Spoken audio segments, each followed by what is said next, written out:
Hello good morning नमस्कार। एक बार फिर से आप सबका स्वागत है वाईफाई स्टडी स्टूडियोज चैनल पे which is a part of Unacademy. Well, class को शुरू करने से पहले आपको ये बता दें कि आज से जो आपका 5 बजे का ये क्लास रहेगा, ये एनटीपीसी के अंदर जो क्वेश्चंस पूछे गए हैं, अभी जो पूरे के पूरे आपके सेशंस हो रहे हैं या आपके जो पेपर हो रहे हैं उसमें जो सवाल आ रहे हैं उसी को यहाँ पे हम डिस्कस कर रहे हैं, क्योंकि अलग से एनालिसिस हो नहीं पा रही थी और 7 बजे के क्लास में आईबी के जो क्वेश्चंस थे प्रीवियस ईयर के वो ऐड कर दिए हैं, इसलिए इस क्लास को मैंने अलग से कर दिया है जो अब से आपका सुबह 5 बजे रहेगा फ्रॉम मंडे टू सैटरडे। ठीक है, ताकि आपकी प्रॉपर इसकी एनालिसिस भी चलती रहेगी और पैरेलली आपका आईबी वाला क्लास भी होता रहेगा, राइट। इसके अलावा 10:30 बजे जो आपका क्लास चल रहा है इसको प्लीज मिस मत करिए। यह आपका क्लास मंडे टू थर्सडे होता है और आज 10:30 बजे आपका स्टेट का स्टैटिक है। जो बच्चे इन क्लासेस को नहीं कर रहे हैं, है ना, क्योंकि ऑब्वियस सी बात है कि अगर ये सेशन कम से कम 10,000 बच्चा देख रहा है और दोपहर में या सुबह के क्लास में 10:30 बजे के क्लास में सिर्फ 3-4 हज़ार बच्चा आ रहा है, तो इसका मतलब है सब नहीं देख रहे हैं, राइट। तो बेटा या तो आप क्लासेस देखना शुरू कर दो या फिर जब सिलेक्शन का टाइम आएगा ना, 1 नंबर 2 नंबर ये वो नंबर्स हैं जो आपको बहुत पीछे लाइन में खड़ा कर देंगे। आप सबको पता है कि स्टैटिक जीके जो आपके स्टेट का है वहां से सवाल बनता ही बनता है, पेपर उठा के देख लो, ठीक है। तो मेहरबानी करके इसको बहुत हल्के में मत लेके जाओ। दिन भर में 3 क्लासेस करने के लिए आपको कहते हैं, एक 7 बजे का है, एक 10:30 का है, एक दोपहर में 2 बजे का है, दैट्स इट। उसमें भी आपको जो संडे है वो पूरा का पूरा फ्री, राइट। सुबह क्लास के बाद कोई क्लास नहीं, वो उसको आप अपने रिवीजन के लिए ऐड ऑन कर सकते हो। तो दिस इज माय रिक्वेस्ट, ठीक है।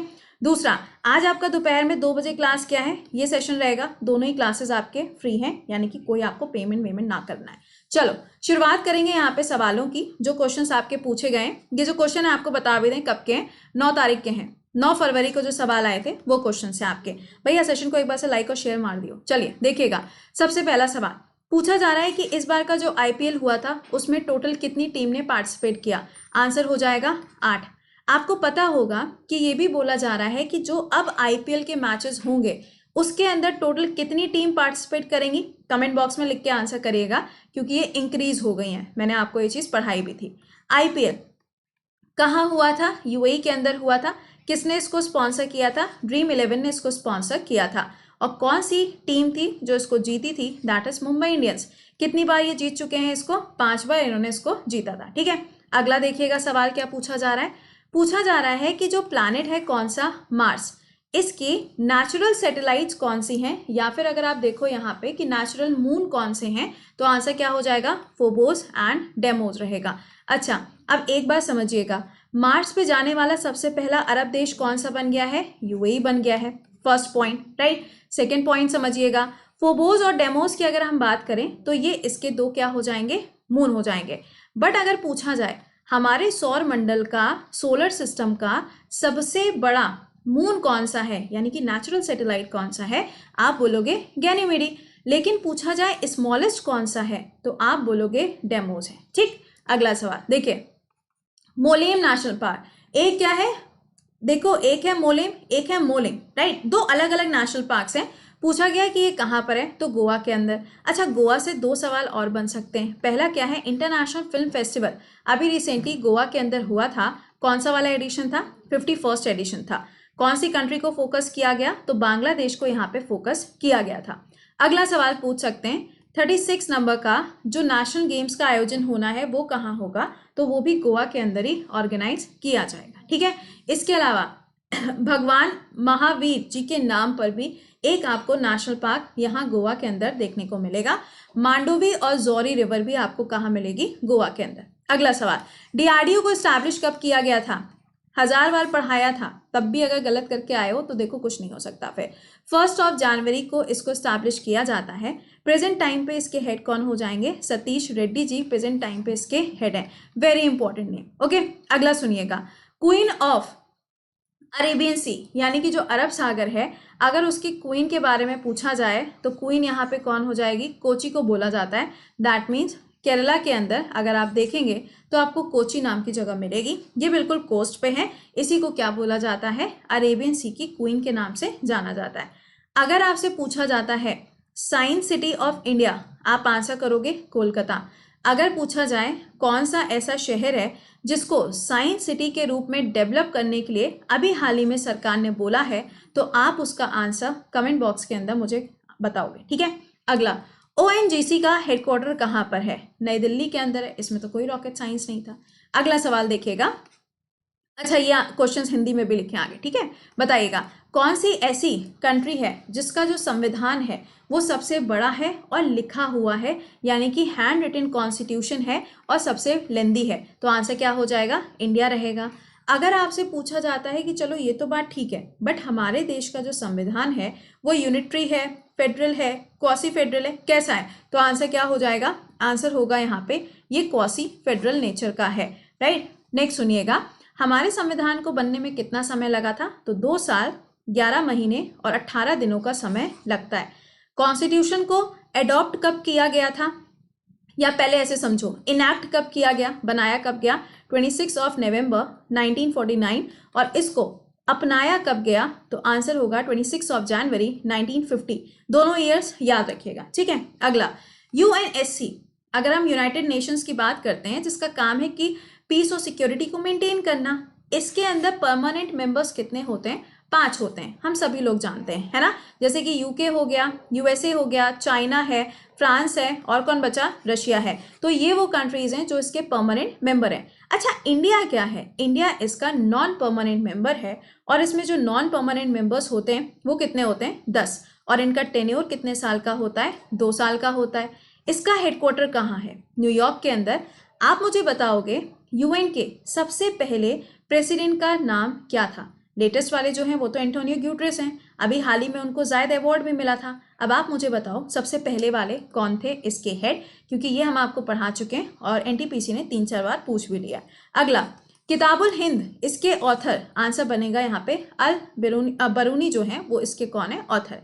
अगला, संयुक्त बैठक जिसे आप क्या कहते हैं? ज्वाइंट सिटिंग कहते हैं। तो ये जो ज्वाइंट सिटिंग होती है ये कौन से आर्टिकल में है? तो आर्टिकल नंबर 108 के अंदर ये आपको मिलेगी। अच्छा सुनिएगा, ज्वाइंट सिटिंग कौन बुलाता है? यहाँ पे प्रेसिडेंट बुलाते हैं। ज्वाइंट सिटिंग को हेड कौन करता है? तो स्पीकर के द्वारा इसको हेड किया जाता है। बहुत इंपॉर्टेंट बातें हैं, ये आपको याद रखना है।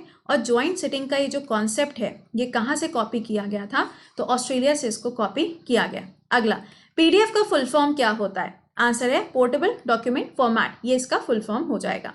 अगला सवाल, ये देखो मतलब हद ही है। क्वेश्चन बताइए, माजुली द्वीप आपको कहाँ मिलता है? मतलब यार ये तो ऐसा वाला सवाल है कि नींद में भी कोई पूछे तो आंसर आ जाएगा। क्यों आंसर आ जाएगा? जब तक तुम लोग ये क्लास करते रहोगे, ध्यान रखना कोई भी एग्जाम कैसा भी सवाल क्यों ना हो, आपके पास में आंसर हमेशा ऑन टिप रहने वाला है। समझ में आ रही है बात? और इसीलिए आप लोगों के लिए 2 और जो क्लासेस होते हैं उसमें भी आपको हर एक दिन कुछ नया ही सीखने को मिलता है जो आपके थ्योरी पर्सपेक्टिव से होता है। तो प्लीज़ एक बार से टेलीग्राम चेक कर लीजिएगा, जो नए आपके क्लासेस हैं इस पूरे वीक में बचे हुए जो स्पेशल क्लासेस हैं वो कौन कौन से होने जा रहे हैं, क्योंकि इंपॉर्टेंट है ना, थ्योरी क्लासेस हैं तो इंपॉर्टेंट है। अभी देखो ऐसे ही क्या हुआ था, ऐसे ही मैंने आपको हिस्ट्री में पूरी कहानी एक दिन पढ़ा दी थी, याद आ रही है? अब उसी हिस्ट्री की कहानी में से 3-4 सवाल फंस गए, समझे? तो प्लीज इनको मिस मत करना, क्योंकि एक दिन अभी गांधी एरा भी हम पूरे की पूरी कहानी के तरीके से पढ़ाने वाले हैं। तो दीज क्लासेस आर इंपॉर्टेंट, ठीक है। माजुली द्वीप कहाँ है? ब्रह्मपुत्र नदी। आंसर तो हो गया, कौन सा स्टेट में? आसाम में आपको इसकी लोकेशन मिलेगी। आर के लक्ष्मण जी, इनका नाम किससे जुड़ा हुआ है? तो ऑब्वियस सी बात है ये कौन है? कार्टूनिस्ट है। अगला सवाल बताइएगा, WTO को स्टैब्लिश कब किया गया है? सुनिएगा, WTO पूछा गया है, वर्ल्ड ट्रेड ऑर्गेनाइजेशन पूछा गया है। मैंने अभी कुछ दिन पहले ही आपको पढ़ाया था रॉबर्टो जी के बारे में कि रॉबर्टो जी की जगह पे अभी हाल ही में सबसे पहली बार, मतलब पहली बार इन द हिस्ट्री किसी महिला को नियुक्त किया गया है अध्यक्ष के रूप में। आप आंसर करके बताओगे, अभी 2 दिन पहले ही तो पढ़ाया था, आंसर करो। इसका हेडक्वार्टर कहाँ पर है? जिनेवा के अंदर आपको इसका हेडक्वार्टर मिलेगा। और जिनको यहाँ पे अपॉइंट किया जा रहा है वो कहाँ से बिलोंग करती हैं? नाइजीरिया से बिलोंग करती हैं। अब आंसर आप मुझे बताएंगे। अगला, ये देखो कितनी बार बोला था स्टेट का स्टैटिक, ध्यान से पढ़ लो, ध्यान से पढ़ लो, सवाल बनेगा। फिर बोल रहे हैं स्टेट स्टैटिक का आज आखिरी क्लास है 10:30 बजे, नहीं पढ़ा है तो क्लास में आ जाइएगा। सुनिएगा, मधुबनी पेंटिंग्स कौन से राज्य में? आंसर बनेगा बिहार के अंदर। फार्ट पेंटिंग पूछी जाए राजस्थान के अंदर, तो ये पेंटिंग्स बहुत अच्छी तरीके से आनी चाहिए, ठीक है। अगला सुनिएगा, असहयोग आंदोलन की बात करी जाए, नॉन कॉपरेशन मूवमेंट की बात अगर करी जाए, तो नॉन कॉपरेशन मूवमेंट जो है ये कब आता है? 1920 में आता है। इसके बाद में चौरी चौरा मूवमेंट होता है, या फिर चौरी चौरा जो कांड हो जाता है 1922 में। इसके होने के बाद में असहयोग आंदोलन को बंद कर दिया जाता है और गांधी जी को अरेस्ट किया जाता है। ठीक है, अगला 1983 में जब भारत ने वर्ल्ड कप जीता था तो कैप्टन कौन थे? कपिल देव थे। और अभी हाल ही में 100 टेस्ट मैचेस में 300 विकेट पूरे करने वाले ईशांत शर्मा बने थे। लेकिन सबसे पहले भारतीय खिलाड़ी जिन्होंने इस चीज को अचीव किया था वो कौन थे? वो थे कपिल देव। अगला, ब्रह्मो समाज किसके द्वारा एस्टैब्लिश किया गया है? देखो ईयर तो चलो हम सबको याद है ना। अब आप मुझे बताओ कि किसके द्वारा एस्टैब्लिश किया गया। तो राजा राम मोहन रॉय जी का नाम आपको याद रखना है, वहीं आपको ब्रह्मो समाज मिलेगा। अगला, सबसे पहली सैटेलाइट, राइट आंसर मैं बताऊं स्पुतनिक 5 तो नहीं है, स्पुतनिक है। स्पुतनिक 5 क्या है? वैक्सीन का नाम है। और जो स्पुतनिक है वो यूएसएसआर के द्वारा सबसे पहली सैटेलाइट लॉन्च करी गई थी। ठीक है, अगला, कल्पना चावला जब अंतरिक्ष में गई थी तो कौन सा वाला यान था? कोलंबिया, याद आया। और अभी हाल ही में हम लोगों ने इसके बारे में डिस्कशन भी किया था, मैंने आपको इमेजेस वगैरह भी शेयर करी थी। ठीक है, तो ये तो था आपके 9 तारीख के जो इंपॉर्टेंट क्वेश्चंस थे, उनको मैंने पूरी तरीके से एक जगह पे कलेक्ट कर दिया। जो रिपीटेड क्वेश्चन है उसको हम बार बार यहाँ पे डिस्कस नहीं करेंगे। क्यों? क्योंकि वो तो हम पढ़ा ही चुके हैं ना आपको, तो वो बार बार रिपीट नहीं करेंगे। जो नए नए क्वेश्चंस दिखेंगे वो सारे के सारे आपके लिए रहेगा। तो ये 9 तारीख की हो गई। अब कल जो एनालिसिस रहेगी वो आपके 10 तारीख के जो क्वेश्चंस हैं उसकी रहेगी। फाइन। इसके अलावा आप में से जो बच्चे ऐसे हैं जिनको पेड बैच ज्वाइन करना है, बिल्कुल बेसिक से पढ़ना है, एसएससी में एमटीएस है, सीएचएसएल है, सीजीएल के लिए पढ़ना है, या सीडीएस है, एनडीए है, या स्टेट पीएससी के अंदर प्रीलिम्स के लिए आपको जीएस, मैथ, इंग्लिश और रीजनिंग बिल्कुल बेसिक से पढ़नी है, यू ऑल आर फ्री, आप इसको ज्वाइन कर सकते हो। कोड क्या यूज करना है? कृति10। अभी इसकी जो फी है वो इतनी है और डिस्काउंट कितना मिल रहा है? 10%। लेकिन 25 फरवरी के बाद ये डिस्काउंट हो जाएगा 5% और नया बैच स्टार्ट होगा 23 फरवरी से। ठीक है, इसके अलावा यूपीएससी का एक कॉम्पैक्ट है, एक टेस्ट है जो 14 तारीख को रहेगा 11 बजे। और अगर आपको यूपीएससी का बैच ज्वाइन करना है तो आप इसको भी ज्वाइन कर सकते हैं, कोड वही सेम है, कृति10। ठीक है, चलिए तो मिलते हैं अभी आप लोगों से 7 बजे के लाइव सेशन में। सेशन को प्लीज लाइक और शेयर करना और मुझे बताना कि ये वाला पैटर्न सही है कि नहीं है, कमेंट बॉक्स में आंसर करके बताइएगा। ठीक है, चलिए bye bye and take care.